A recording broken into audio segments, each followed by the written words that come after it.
Hey, what's up, guys? English Dave here for another Nerdy Bunch spoiler-free review. I'm joined by my co-host Rocket Mike. What's up, Mike? What's up, Dave? We're here to review Judd Apatow's latest movie, The King of Staten Island.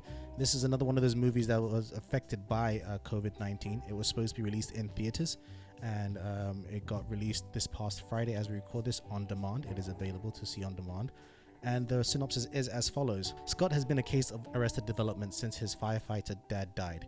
He spends his days smoking weed and dreaming of becoming a tattoo artist until events force him to grapple with his grief and take his first steps forward in life. This was co-written by Judd Apatow and Pete Davidson, and Pete Davidson is leading this. So before we get into it, Mike, Pete Davidson as an actor, we've all seen him on SNL, but what were your thoughts of him as an actor? He generally plays himself, because this is loosely based on his own life, and so he's basically already playing himself in this, so there's nothing really much to change. He does a fair amount, he's definitely has not like a wide range. He's a comedian first and then an actor. I thought he did the job well enough. It's kind of hard to play yourself too. Yeah, no, I thought, going into this, I was somewhat indifferent to Pete Davidson as an actor.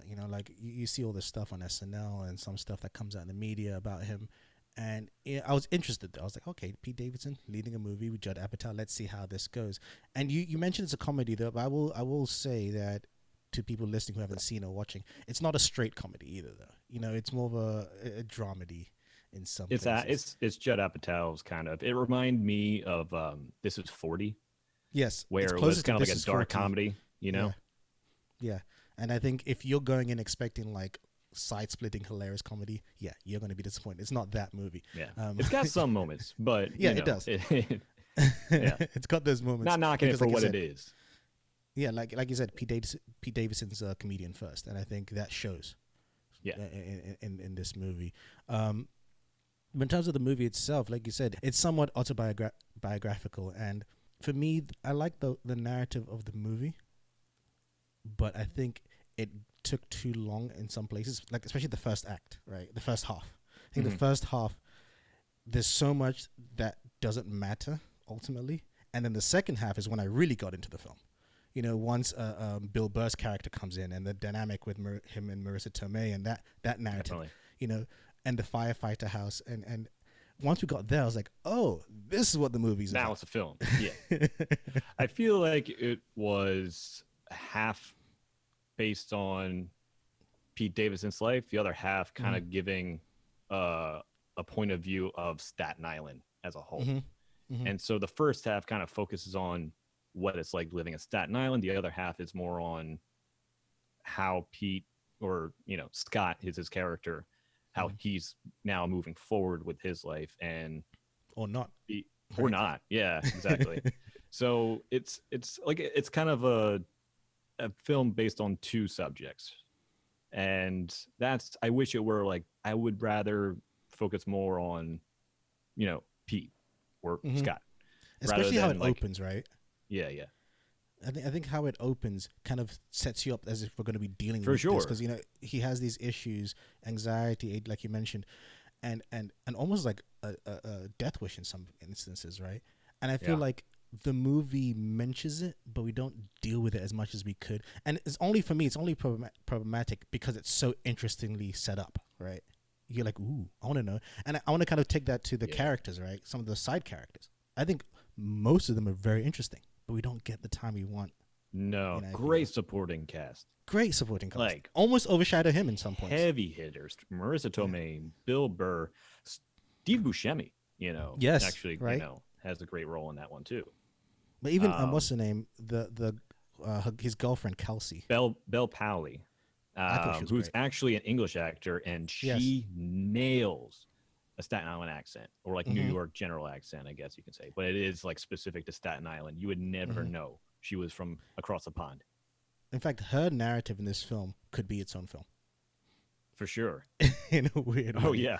And you mentioned Marissa Tomei. There's aspects of this movie that I almost wish she was the lead character, right? The mom of this kid who's going through this stuff. I think she does a great job in terms, and then meeting this other guy, Bill Burr's character, and their dynamic. Like I said, the second half is where the film really hits home. I think it takes too long, the first half of the film, to tell us, oh, this is a kid doing nothing with his life. It's like, we get it in the first 5 minutes. We didn't need an hour You get to it get after that. like the first few scenes, in fact. Right, Once you right. meet his friends and you kind of get the sense of what he does every day, it's become apparent. You don't need to really hold our hand through it. We get Hmm. it. And I think for me, those are my biggest issues. Again, not enough for me to kind of say the film is shouldn't be watched. I just think Mm-mm. just to Mm-mm. take it away from being tighter. There was just something missing in terms of editing. Some scenes happen and you come out of it. Like there's one scene, I won't go into the details, but you Oh get there yeah, and it's yeah, yeah, like yeah, he's like, what was the point of this scene though? Ultimately. yeah. I guess it was more of like a setup for a scene that followed that one, That's exactly what it was if though. you know what I mean.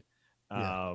By the way, I lived in Staten Island for 6 months when, like Hmm. my first early years living in New York, and I can attest to some of it. I did not, experience it that much because these are people that were like born and raised there, Yeah, yeah. and there was a good point that was mentioned in there, especially by Bill Powley's character. And this is not so much of a spoiler, but this is something you'll know. It's like, they mentioned how Brooklyn used to be a piece of Hmm. shit, and now it's so popular, so trendy. And, this is what they're hoping Staten Island will Hmm. be in the next 10 years. And it very well has the ability, like any other borough. It's just a matter of what you can do with it or who will step up to do it. Exactly. And again, So it's just a matter of time. that's why I say a specific character's narrative would have been interesting because it follows that trajectory, right? And Mm-hmm. it'd be really cool. Anyway, I say final thoughts. I say if this is a movie you were interested in already, definitely sure go watch it. I don't know if I would have paid to see it in theaters, but I think Pete Davidson. I want to see what he can be like outside of playing Pete Davidson. I don't know how well he can do that because, like you said, I think he does a great job of playing himself, and that's not necessarily easy because you have to be very honest, Yeah. But it's still not quite like Shia LaBeouf and Honey Boy level. Yeah, Yeah, like no, but it's I mean, different. like It's different. there's already so many comedians that play themselves. I Hmm. mean, if you look at Kevin Hart, we go to watch Kevin Hart to be Kevin Hart. Hmm. Hmm. We've seen, like, I was even thinking like Jimmy Fallon. Like in Hmm. his earlier years, you watch him, he's being Jimmy Fallon in everything, True. and there's nothing wrong with being that because Hmm. people will pay to see you be yourself. And I Hmm. think Pete Davidson is one of those. Do I want to see what else he's capable of? Absolutely, but I'm not disappointed if I see him do this again. Hmm. Yeah, And that's it true. is just like the same thing with Judd Apatow. It's like I can see them working together again, Hmm. possibly in the future. Hmm. Um, but in terms of it being a strict Judd Apatow film, it's far from that. Yeah, yeah, yeah. Final thoughts, Mike. Would you recommend this to people? I would still recommend it if you're a fan of either. It's worth looking at. I did have a good time watching the movie. I thought it was still good for what it was. It's not great, but it's still good. I'm kind of torn in terms of some of the tonal.